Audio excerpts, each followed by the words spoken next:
All right, folks, welcome back to the Crisis Report Alert for October 8th, 2025.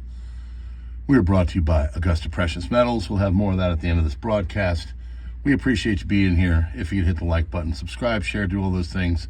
Help us with the algorithm. It does help, kind of. And we would love to have you back for more as we keep the information coming. All right, let's get started for your Crisis Report Alert. This is Wednesday, October 8th, 2025. Here we go. California Governor Gavin Newsom has signed a bill officially recognizing the Hindu festival of Diwali as a state holiday. President Trump has called for the arrest of Chicago Mayor Brandon Johnson and Illinois Governor J.B. Pritzker. FBI Director Kash Patel has revealed that nearly 5% of Chicago's 2.5 million residents, or about 110,000 people, are active gang members. Florida's airports are now officially closed to all weather modification and geoengineering activities under a new state law. Former FBI Chief James Comey is going to make his first court appearance today. Gold has hit an all-time record of $4,035. It is still rising. Russia says the momentum from Putin and Trump meeting has gone.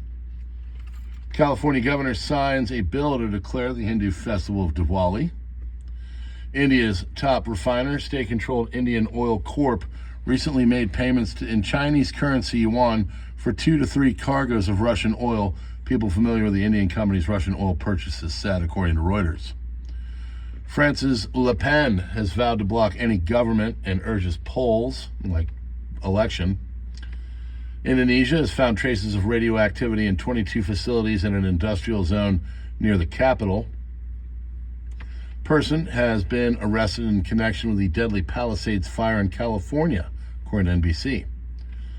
Chinese electric cars are now accounting for over 50% of all car sales worldwide, according to Wall Street Journal. No lights, no workers, just machines. This is China's dark factory pumping out vehicle chassis like candy, because they're all automated. Argentina's economy is having some rough point. It's sinking. Trump had to intervene and give them a $20 billion bailout. Argentina's President Javier Milei has just done a concert and took stage in a political rally. This angered Megatron, who's very anti-Israel, very anti-libertarian and Milei, but still, as much as he'd like to think that Milei is not going to win, Milei is probably going to win. There's an election coming up, and we want him to win. We want libertarians and people with smaller government to win. Another heavy military transport plane belonging to the Russian Air Force has landed at Hamadan Air Base in Iran.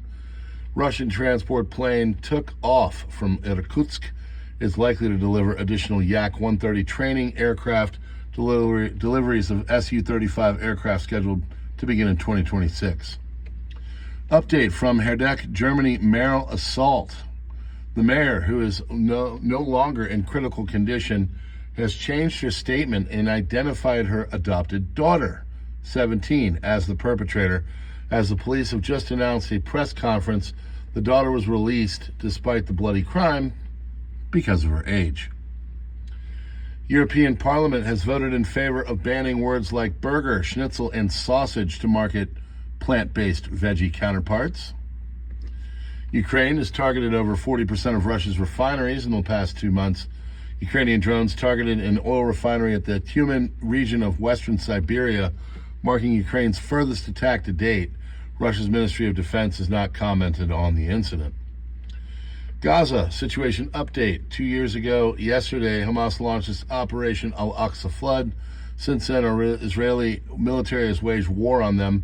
IDF controls 251 square kilometers of territory, or almost 70% of the entire strip. On August 20th, the IDF launched Operation Gideon's Chariots 2 with the aim of controlling the entire Gaza city. Over a month later, Israel controls 70% of the city. The only districts outside the IDF control in Gaza are Al-Daraj, Sabra, and a wealthy neighborhood of Ramal, north and south. China is adding 11 new oil reserve sites this year and next as Beijing accelerates stockpiling. Sites have a combined capacity of about 169 million barrels. China added 180 to 190 million barrels of storage capacity between 2024 and 2020. This, along with measures to create coal feedstock chemical supply chains, which are not competitive with oil-based ones, are some of the most ominous signs coming out of China that is preparing for a cutoff of seaborne trade. New information has come out to light about the chat control law that's coming from the EU. Not only will messages and photo video material be scanned by a software tool on the phone itself, making end-to-end encryption obsolete, the material will be shared through AI, the European Union, Europol, and local police stations. The idea is to put the person that sent questionable messages to in a register or arrest them on the spot. Most children's rights organizations are in favor of the legislation, but not off limits. The organization specialized in online child abuse, calling it a last resort that should not be pursued unless other steps are taken first. 3 Epping protesters from the UK have been jailed. They are getting longer sentences than the migrant who sparked the disorder by assaulting a 14-year-old girl. Martin Pegram, Dean Smith, and Stuart William will serve 2 years each. The migrant, Hadush Kabatu, got 12 months. Cubans are taking to the streets of Havana in protest over the communist regime's policies that have failed to curb the lack of electricity and food, and the U.S. government shutdown is now forecasted to last nearly 24 days. Friends, we are brought to you by Augusta Precious Metals. If you're looking to put your IRA into gold and silver or 401k, you might want to get on it. This is a great place to do it. They're a highly rated company. They do it right. You go to the link in my description, get into an informational with them. They tell you about it. You either proceed or you don't. Other than that, friends, keep prepping. God bless you all. Consider becoming a member. Keep the lights on. It helps with the production of all this, and we'll keep the intel flowing. We hope you have a great Wednesday, October 8th, and we will see you on the next one.